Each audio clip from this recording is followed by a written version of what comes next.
투자자, 차환 투자할 사람들이 지금 시장에서 사라졌다는 거예요. 그러니까 대기업이라고 해도 갚아야 되는 원금을 갚으려고 하면 갑자기 유동성에 문제가 생기죠. 그럼 흑자 보도가 날 수 있잖아요. 롯데건설이 문제가 되었던 게 그런 부분이잖아요. 바로 그런 유동성의 흐름에서 깨진 거예요. 정부 입장에서는 레고랜드의 어떤 자금 경색을 해결하기 위해서 주말에 비상경제회의, 거시경제회의인가요? 50조 펀드를 만들어서 문제를 해결하겠다라고 급히 발표했잖아요. 그런 정도로 아주 심각한 문제라는 거예요. 그래서 레고랜드발 공포로 인해서 부동산 PF 시장이 마비됐고 금융권의 대출 루트가 사라졌다는 거예요. 자, 그러니까 롤오버 했을 때 차환 투자할 사람들이 이 다리가 끊어진 거예요. 자, 2013년 말 35조 2천억이었던 부동산 PF 잔액이 올해 6월 말 기준 112조 2천억 원으로 급증했어요. 최근에 부동산 호황기였으니까 집중적으로 이 부동산 PF가 늘어난 거죠. 자, 이만큼 늘어난 거예요. 지금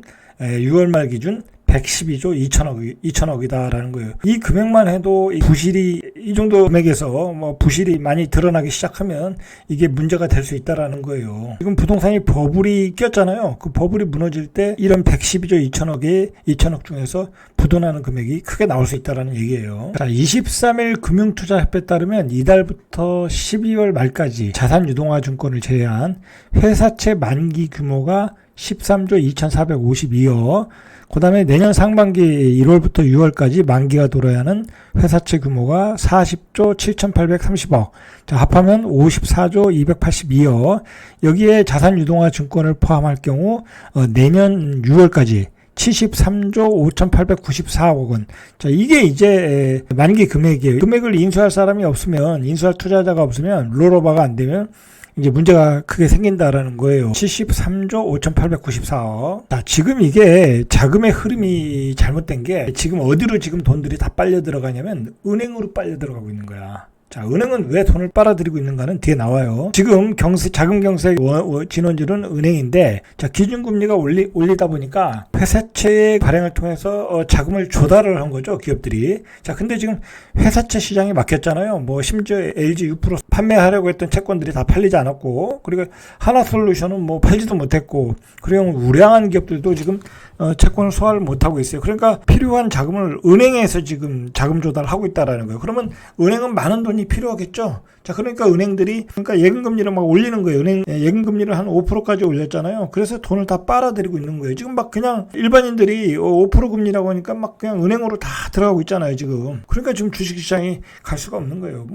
지금 주식시장은 굉장히 앞으로 희망적인 게 없는 경기 상황이고 주식 투자가 굉장히 어려운 상황이에요. 부동산은 지금 폭락하고 있고, 그러니까 은행들이 높은 금리를 주면서 돈을 다 빨아들이고 있다라는 거예요. 자, 은행들이 그 예금 적금으로 이렇게 빨아들이기도 하고 은행채를 대거 발행하면서 시중 자금과 채권 시장 자금을 사상 최대금으로 빨아들이고 있다. 자, 이렇게 되니까 어떻게 되겠어요? 반대로 저축은행을 비롯한 제2금융권은 이 돈이 들어올 길이 막혔죠. 그쪽으로 들어갈 수가 없잖아요. 그죠? 그쪽으로 들어가는 방법은 은행보다 더 높은 금리를 줘야 되는 거예요.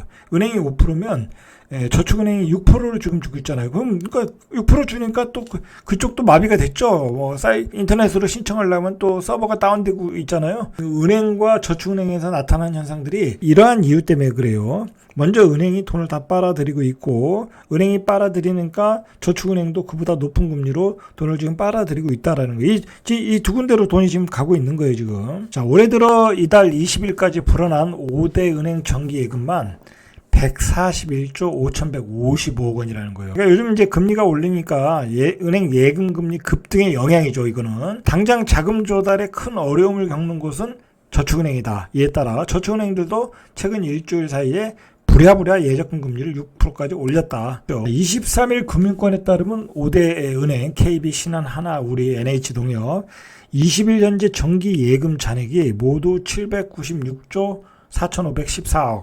자, 이게 정기예금으로 이렇게 많이 들어간 거예요. 9월 말보다 35조가 늘었다고 그래요. 월 증가폭이 지난달 30조였는데 9월 말에 35조. 그러니까 계속 은행들이 지금 돈을 다 빨아들이고 있다라는 거예요. 자, 은행들이 돈을 빨아들이니 당연히 채권으로 갈 돈이 없겠죠. 예를 들어서 돈들이 이제 옛날에 채권 투자도 하고 그랬잖아요. 우량 기업도 채권 투자도 했는데 그것도 불안하다는 거야. 그냥 5% 금리 주는데 뭐 미쳤다고 채권을 사겠냐고. 그냥 적금을 하지. 안전하게. 그렇게 되고 있는 거예요, 지금. 어디에서 조금 부실이 터지면 이게 문제가 커진다는 걸 우리가 쉽게 알 수가 있는 거죠. 자, 그러니까 지금 그 자금 경색을 해결할 수 있는 게 어떻게 보면 은행이에요. 은행으로 돈이 다 갔잖아요. 정기예금, 뭐 적금 다 갔고, 뭐 은행채로 돈 다 빨아들여. 그러니까 은행이 뭘 정부에다 요구하냐면 은행 입장에서는 직접 자금 조달에 어려움을 겪는 기업과 제2금융권에 대출을 더해줄 테니까 유동성 비율 등 규제를 완화해달라는 얘기죠. 그러니까 이제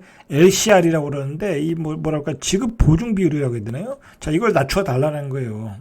낮춰달라. 그러면 더 많은 돈을 기업에 대출해주고 제2금융권으로 대출해주겠다라는 거예요. 돈을 많이 빨아들였으니까 자, 그 돈을 풀 테니까 LCR을 낮춰달라고 정부와 한국은행에 요구를 하는 거예요. 지금 은행에서는. 이 와중에 은행들은 추가 자금 조달을 위해 대규모 채권, 은행채까지 팔고 있는데 금융투자협회에 따르면 9월에만 모두 25조 8,800억 어치의 은행채가 발행됐다.